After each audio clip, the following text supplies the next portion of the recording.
말씀을 나누고자 합니다. 우리는 2장 1절에서 4절까지 지난 시간에 사도 바울이 빌립보 성도들 안에 하나님께서 주시는 권면과 위로와 사랑 이것이 있으므로 너희들이 그렇게 살 수 있는 충분한 힘이 있다. 문제를 해결할 수 있는 힘이 있다는 것을 말씀을 드렸습니다. 그렇게 해서 너희들은 남을 낮게 여기면서 원망과 시비 없이 또 살 수 있으니까 그렇게 살아라 이렇게 말씀했던 것을 우리가 기억합니다. 오늘은 계속 이어서 5절부터 11절까지 그렇게 겸손한 마음으로 살 수 있는 비결이 바로 이제 5절부터 11절 안에 있다라고 사도 바울이 말씀하는 것들을 살펴보려고 합니다. 먼저 이제 5절의 말씀 안에 어떻게 그렇게 살아갈 수 있는지 이 5절이 해결책입니다. 5절 한번 보겠습니다. 시작. 너희 안에 이 마음을 품으라. 곧 그리스도 예수의 마음이니. 어떻게 할 때 원망과 시비가 없이 또 그렇게 한 마음을 품으면서 또 살아갈 수 있을까요? 그리스도 예수의 마음을 품어야 된다라는 것이죠. 지난 시간에 그 마음이 생각이라고 말씀드렸습니다. 그리스도 예수의 생각을 품어야 된다는 것입니다. 예수님을 생각하는 것이고요. 예수님의 생각을 가져야 한다는 것이에요. 자, 그렇다면 예수님을 생각한다는 건 어떤 의미를 가지고 있을까요? 예수님의 모습이 그려져 있는 그림을 보면서 예수님을 많이 생각하면 예수님이 더 많이 생각이 되어지는 것일까요? 아니면 그 벽에 그 그림을 보면서 마음에 뭉클해질 때까지 계속 쳐다보면 뭉클해질까요? 그렇지 않으면 패션 오브 크라이스트라는 그런 예수에 관련된 그런 영화를 보면서 마음이 좀 뭉클해지고 저 십자가 고통당하셨구나 이런 걸 좀 깨달아야 될까요? 물론 그런 것도 하나의 방법일 수 있겠지만 그러나 오늘 성경에서 말할 때 예수 그리스도의 생각을 가져라 말하는 것이 단순하게 가만히 앉아가지고 예수님을 생각하는 것 그냥 예수님을 바라보면 저절로 예수님처럼 된다라고 말하는 그런 의미를 말하고 있지는 않습니다. 예수님의 생각을 품는다는 것은요, 예수님의 생각과 행동, 예수님이 어떻게 생각하셨고 어떻게 행동하셨는지를 보고 배우라는 뜻입니다. 그러니까 이것이 바로 예수님의 마음을 품는 건데요. 그렇다면 우리는 생각해 보는 것이죠. 예수님이 어떻게 생각하셨는지, 예수님이 어떻게 행동하셨는지를 우리가 어디에서 알 수 있겠습니까? 그렇죠. 하나님의 말씀. 그분이 하셨던 말씀이 기록되어 있고, 그분이 어떤 사건들을 통해서 사람들을 만날 때 어떤 생각을 하셨는지를 사건을 통해서 보여주고 있습니다. 그러므로 예수님을 생각하라는 것은 다른 말로 표현하면 예수님이 나타났던 사건과 행동을 또 예수님이 하신 말씀들을 생각하면서 그것을 이해하고 그곳에서 나타난 예수님의 생각과 행동을 본받고 따르라. 이것이 바로 예수님의 마음을 품는 것이다 라고 성경은 말씀하고 있는 것입니다. 그러니까 우리가 예수 그리스도의 하나님의 말씀을 묵상하면서 그분이 어떠한 분이신지 어떤 일을 행하셨는지 그 결과가 무엇인지를 우리가 성경을 보면서 생각을 하는 것이죠. 그리고 생각을 한다는 것은 그것이 내게 어떤 의미가 있는지 지금 2000년이 지난 지금 내게 어떤 의미가 있는지 그것을 통해서 내 생각과 다른 것은 무엇인지 나의 경험과 다른 것은 무엇인지 어떻게 내가 그러면 예수님의 생각과 내 생각을 좁혀갈 수 있는지 그렇다면 내가 무엇을 버려야 되고 무엇을 계속 유지해야 되는지를 생각하고 그것을 자기가 스스로 생각하면서 읽는다는 것을 의미합니다. 우리는 이런 과정을 묵상한다라는 이야기로 표현도 하고요. 또 하나님 앞에 머무른다 그런 이야기를 합니다. 그래서 이런 과정을 거치기 위해서는 우리가 천천히 생각하는 것이 필요한 것입니다. 그런 의미에서 사실은 우리가 성경을 필사하고 또 묵상하고 예배를 드리면서 생각하는 것, 천천히 생각하는 것이 중요한 의미가 있습니다. 왜 사도 바울이 이렇게 그리스도 예수의 마음, 생각을 강조할까요? 왜냐하면 사람의 행동의 변화는 그렇게 쉽게 이루어지지 않습니다. 생각부터 저 내면의 깊숙이부터 깨달아져야 행동이 바뀌는 것이지 그냥 행동을 바꾸라고 아무리 많이 얘기를 해도 사실은 바뀌지 않습니다. 우리 자신도 마찬가지죠. 우리가 어떤 것을 결단하고 행동할 때 어떤 사건에 대해서 깊이 깨닫게 되어지면 바로 그때 이제 그런 자신의 생각과 습관들, 행동들을 바꾸게 되는 것이지 단순하게 그냥 행동을 바꿔보겠다고 한다고 해서 바뀌는 것이 아닌 것입니다. 우리가 제일 쉽게 얘기한다면 살 좀 빼야지 이런 얘기 하지만 어떤 계기가 돼서 건강에 좀 위협이 되어지면 그때 이제 심각하게 되면 바뀌는 것이죠. 그냥 말로 하는 것으로 되지 않는 것을 볼 수가 있습니다. 충분히 내면에 젖지 않으면 변화가 일어나지 않아요. 그러므로 어떤 것을 자꾸 생각한다는 것은 굉장히 중요한 것입니다. 우리가 흔히 이제 머피의 법칙이라고 말하는 것이 있고요. 셀리의 법칙이라고 말하는 것이 있어요. 머피의 법칙이라는 것은 어떤 일을 하면 꼭 이게 참 그 징크스 뭐 이런 것처럼 뭐 이게 잘 안 돼. 뭐 이런 것이 있습니다. 예를 들어서 꼭 세차를 하고 나면 오늘처럼 비가 온다든지 뭐 이게 급한 업무를 걸려고 하면 상대방이 꼭 통화 중이라든지 뭐 이런 거 있죠. 지각하는 날이면 꼭 버스가 오지 않아요. 그렇죠? 그날은 꼭 더 늦어요. 오던 버스도 안 오고 뭐 엘리베이터는 지각하는 날이면 사람이 꽉 차 있어서 뭐 이런 것이 흔히 이제 우리가 머피의 법칙이다. 넘어져도 뒤로 넘어져도 코가 깨진다. 뭐 이런 얘기가 있습니다. 많이 웃으시는 거 보니까 공감하시는 것 같아요. 근데 머피의 법칙이 있는가 하면 그것도 셀리의 법칙이 있어요. 셀리의 법칙은 그냥 우연히 탔는데 막 그것이 이게 제대로 됐다든지 뭐 그런 것이죠. 보너스를 탔는데 뭐 이게 보너스 탈 때가 아닌데 갑자기 보너스가 주어진다든지 뭐 이런 거죠. 집에서 늦게 출발했는데 좀 더 일찍 도착하고. 그래서 뭔가 자기 생각보다 더 잘 풀리는 것을 셀리의 법칙이다 그렇게 이야기합니다.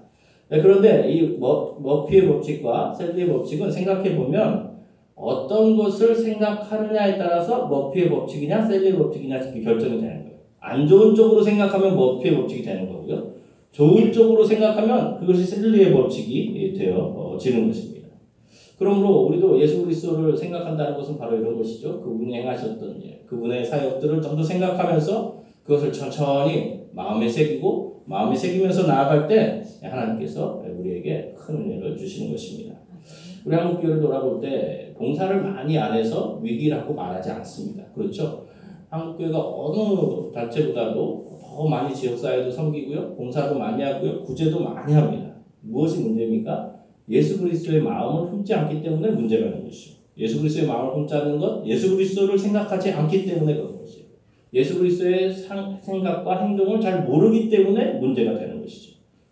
우리의 신앙도 마찬가지예요. 우리가 쉽게 무엇을 해야 돼가 아니라 하나님의 말씀 앞에 머무를 때, 말씀 앞에 머무르면서 말씀이 우리를 젖어가고 적셔가고 그것에서 깨달아서 깊은 회개와 또 하나님의 깨달음에서 나오는 실천이 이어질 때 비로소 참된 은혜의 발걸음이 시작이 되는 것입니다. 오늘 성경에서도 마찬가지입니다. 너희 안에 이 마음을 품으라 그렇게 말하면서 6절부터 11절까지 예수님이 어떤 분이신가에 대해서 계속해서 설명을 하고 있습니다. 당시 6절부터 11절까지는 초대교회의 찬송시라고 이야기를 합니다. 그러니까 성도들이 이 6절부터 11절까지를 노래하면서 또 자신의 신앙 고백으로 쭉 외우면서 했다는 것이에요. 그러니까 성도들도 초대교회 성도들도 예수 그리스도의 마음을 품으라 그는 곧 하나님의 본체시며 이렇게 말할 때 그 뒷부분들을 쭉 읽으면서 외워서 생각하면서 예수 그리스도께서 이런 마음을 품으셨기 때문에 나도 이렇게 살아야지라고 끊임없이 점검하고 했다는 것입니다. 오늘 우리에게도 이 하나님의 말씀 앞에서 우리가 좀 하나하나 좀 같이 젖어가고 천천히 나가는 그런 시간이 되어지기를 바랍니다. 아멘. 6절의 말씀을 한번 살펴보겠습니다. 그렇다면 그 예수의 마음이 구체적으로 어떤 마음이냐 6절에서 나오는데요. 읽어보겠습니다. 시작. 그는 하나님의 본체시나 하나님과 동등됨을 취할 것으로 여기지 아니하시고 그는 하나님과 본체시다. 하나님의 본체시다는 것은 하나님의 형상이다 뭐 이런 뜻이에요. 하나님의 형상이다. 하나님의 모양이다. 그런데 이 형상과 모양으로 좀 더 다 설명을 할 수 없으니까 본체시다 라고 좀 이야기를 했습니다. 그래서 신약성경에서 여기서 딱 한 번 쓰인 것인데요. 그러니까 하나님이시다 이런 뜻이에요. 예수님은 하나님이시다. 무엇보다도 우리가 생각할 것은 예수님이 하나님이세요. 하나님의 성품과 속성들을 다 가지고 계신 분입니다. 사실 우리는 예수 그리스도를 믿으니까 예수님이 하나님이시다 그래도 별로 그렇게 놀라지 않는데 당시로 돌아가 보면 그 팔레스타인 지역에서 났던 그 자기가 보아왔던 한 사람이 이 하나님이라고 말하는 것은 엄청난 파격이죠. 유대인이 예수님을 그토록 죽이려고 했던 이유가 무엇입니까? 예수님과 하나님을 동등하다. 예수님이 하나님과 동등하다 이렇게 말했기 때문에 참남하다 이렇게 해가지고 그를 죽이려고 그토록 이렇게 했던 것을 볼 수 있습니다. 사도행전에서 사도 바울도 마찬가지죠. 예수 그리스도께 대한 믿음을 증거하는 것 때문에 그는 끊임없이 사람들에게 공격을 당하고 죽이려 하는 모습을 볼 수 있습니다. 예, 그들은요, 이 하나님, 지극히 높으신 하나님, 전능하신 하나님이 어떻게 인간이 되신다라는 것을 이해할 수가 없었어요. 그것을 본인의 생각과 상상으로는 도저히 해결할 수가 없었던 것입니다. 예수님의 죽음 이후에 초대교회에서도 가장 큰 문제가 무엇이었어요? 예수님이 이 하나님이시라는 이 문제를 가지고 끊임없이 싸웠습니다. 그래서 상대방을 죽이기도 하고 죽임을 당하기도 한 것입니다. 어떤 사람들은 예수님은 완전한 하나님이시지만 인간은 아니다 이렇게 주장했고요. 또 어떤 사람들은 예수님은 완전한 인간이지만 하나님은 아니다 이렇게 주장했어요. 그러나 우리는 오늘 성경에서 무엇이라고 말합니까? 예수님이 완전한 하나님이시면서 완전한 인간임을 강조하고 있습니다. 지금도 예수님에 대한 생각들이 다르죠. 4대 성인이라고 말하든지 위대한 인물로 말하든지 혹은 개혁가요 실천가로 말하는 사람들도 있습니다. 혹은 천사보다 조금 우월한 존재로 말하는 사람들도 있어요. 그러나 오늘 빌립보서에서 사도 바울은 예수 그리스도는 하나님의 본체시다. 예수님이 하나님이시다라는 것을 다시 한번 강조하고 있습니다. 만약 예수님이 하나님이 아니셨다면 어떤 일이 있을까요? 부활이 없었을 것이에요. 그렇다면 우리가 여전히 죄 가운데 있을 것이고요. 우리가 이렇게 예배를 드리고 이런 것도 헛된 우상에게 절하는 것과 같은 그런 어처구니 없는 일이 발생하는 것입니다. 하나님은 예수님을 통해서 불완전한 세상을 바꾸시고 비정상을 정상으로 바꾸셨어요. 그리고 인류의 소망이 예수님 때문에 성취되어지는 것입니다. 기독교는 예수님이 이 하나님이라는 사실에서 시작을 합니다. 참되신 하나님이 그분 안에서 예수님의 죽음과 부활 안에서 세상의 주도권을 가지고 오늘도 우리와 함께 하십니다. 요한복음 1장 1절 2절에서 이렇게 이야기하는데요.